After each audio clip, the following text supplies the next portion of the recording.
How many times does fate surprise us, intertwining the lives of people who seem light years apart? There is an old saying that goes, "You never know who you will meet around the corner." But what happens when that meeting completely transforms our existence? This is the story of Walter, a man who has lost everything, and Loris, a child left on his doorstep. Follow their journey made of love, discovery, and a twist that you will not forget. Before you begin, we invite you to subscribe to our channel so you do not miss other emotional stories like this one. Stay until the end to discover the secret that will change everything. Walter was an 82-year-old man who lived alone on his small farm, nestled in the hills, where the wind blew lightly and the birdsong was the only melody that accompanied his days. After the death of his beloved wife Maria, with whom he had shared over 50 years of marriage, time seemed to have stopped. Their 4 children, now grown up and busy with their hectic lives in the city, rarely visited him. There was no longer the joy that once filled the house during the holidays, nor the noise of children running through the fields. Now, Walter's farm lived in an almost surreal calm. Every morning, Walter woke up with the rooster crowing, fixed his modest breakfast, and went out into the yard to feed the chickens. He made sure to check the pen, where he still kept a few goats and a dairy cow, a reminder of the time when the farm thrived under Maria's care. Despite his advanced age, Walter devoted himself to cultivating a small vegetable garden where tomatoes, potatoes, and zucchini grew. He loved watching the plants grow, seeing the first shoots emerge from the dark earth. Each plant seemed to tell a different story, like the one planted on the day his first child was born, which had now become a symbol of life and continuity. The days passed slowly, marked by routine and silence.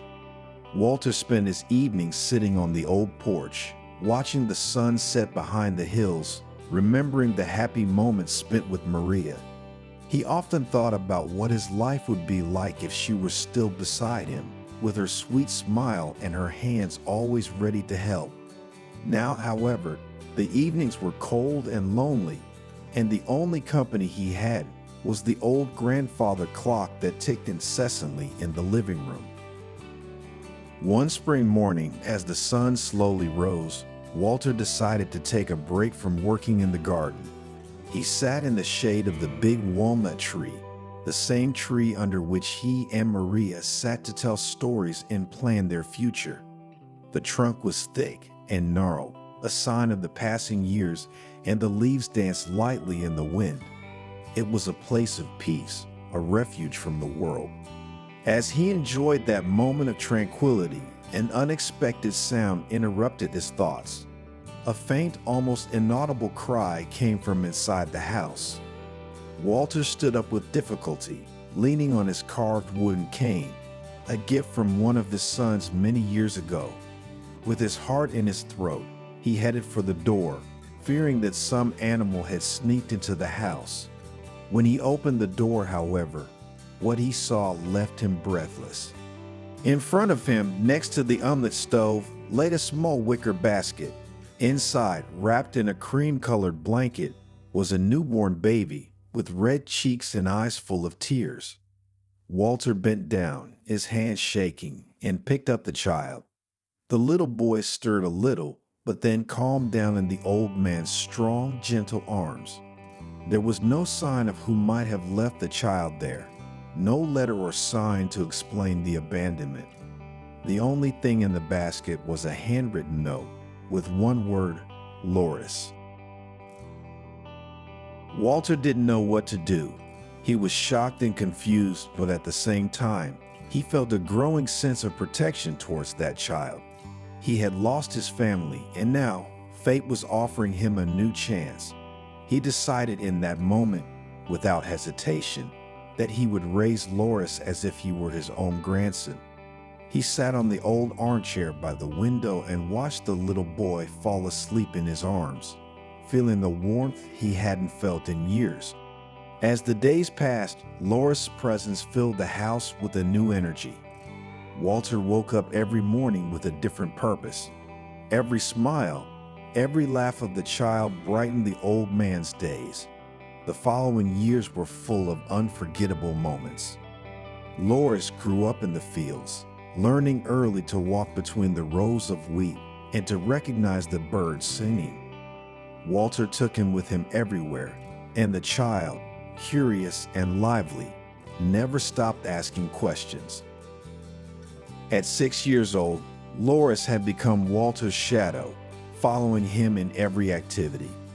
Walter taught him to milk goats, prune walnut trees, and collect chicken eggs.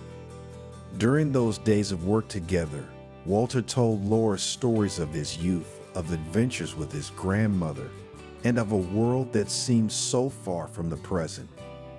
Loris listened attentively, eyes wide open, fascinated by the stories of a time he had never known.